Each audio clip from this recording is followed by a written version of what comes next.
رسميا الفرنسي نغولو كانتي اتحادي. مصادر: زياش إلى النصر حتى عام 2026. النصر يرصد راتبا ضخما للتعاقد مع بروزوفيتش. الشباب يقترب من التوقيع مع كويلار لمدة موسمين. أعلن نادي الاتحاد في ساعة مبكرة من صباح اليوم الأربعاء ضم الفرنسي نغولو كانتي إلى صفوفه بشكل رسمي من أجل دعم خط وسطه في الموسم المقبل. ونشر الاتحاد فيديو عبر حسابه الرسمي على تويتر ظهر فيه كانتي مرتديا قميص العميد وقال فيه: لا تستمعوا للأخبار الكاذبة، أنا نمر الآن. وانتقل كانتي إلى صفوف النادي السعودي في صفقة انتقال حر بعد انتهاء عقده مع تشيلسي الذي لعب في صفوفه لمدة 7 مواسم حصد خلالها العديد من الألقاب المحلية والأوروبية.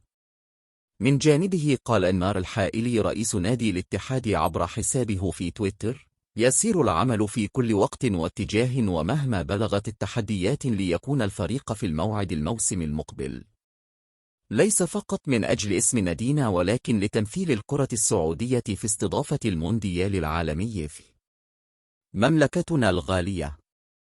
مرحبا بنمرنا الجديد كانتي. يبدو أن نادي النصر بات على بعد خطوات من حسم صفقة حكيم زياش نجم نادي تشيلسي الإنجليزي، وذلك وفقا لصحيفة التلغراف البريطانية، حيث أكد المصدر أن الصفقة تبقى عليها تفاصيل بسيطة قبل إتمامها بشكل رسمي. وأشارت إلى أن قيمة الصفقة ستكون 8 ملايين جنيه استرليني لشراء عقد اللاعب المغربي زياش.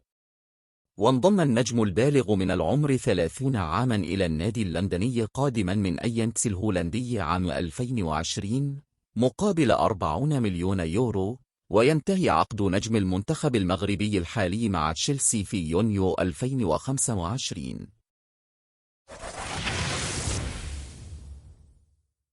كشفت مصادر صحفية أن إدارة نادي النصر على استعداد لمنح لاعب إنتر ميلان الكرواتي مارسيلو بروزوفيتش راتبا سنويا قدره 20 مليون يورو لإقناعه بارتداء القميص النصراوي ووضع حد لمسيرته في الدوريات الأوروبية. وأشارت مصادر إلى أن وكيل اللاعب سيصل إلى العاصمة السعودية الرياض غدا الخميس 22 يونيو لاستكمال المفاوضات حول صفقة انتقال موكله إلى النصر خلال الميركاتو الصيفي الحالي. وكانت تقارير إعلامية متنوعة قد أكدت أن النصر يستهدف التعاقد هذا الصيف مع بروزوفيتش الذي ينتهي عقده مع إنتر ميلان الإيطالي في يونيو 2026. ذكر مصدر صحفي عن اقتراب نادي الشباب السعودي من الحصول على توقيع الكولومبي غوستافو كويلار لاعب وسط فريق الهلال خلال فترة الانتقالات الصيفية الحالية. ودخلت إدارة نادي الشباب في مفاوضات مع كويلار لاعب وسط الهلال في الأيام الماضية للاستفسار عن إمكانية ضمه لتدعيم صفوف الفريق في الموسم الجديد. ووفقا للمصادر الصحفية فإن نادي الشباب اتفق مع كويلار على الانتقال لصفوفه بالفترة الصيفية بعدما أصبح اللاعب الكولومبي خارج حسابات الهلال في الموسم الجديد.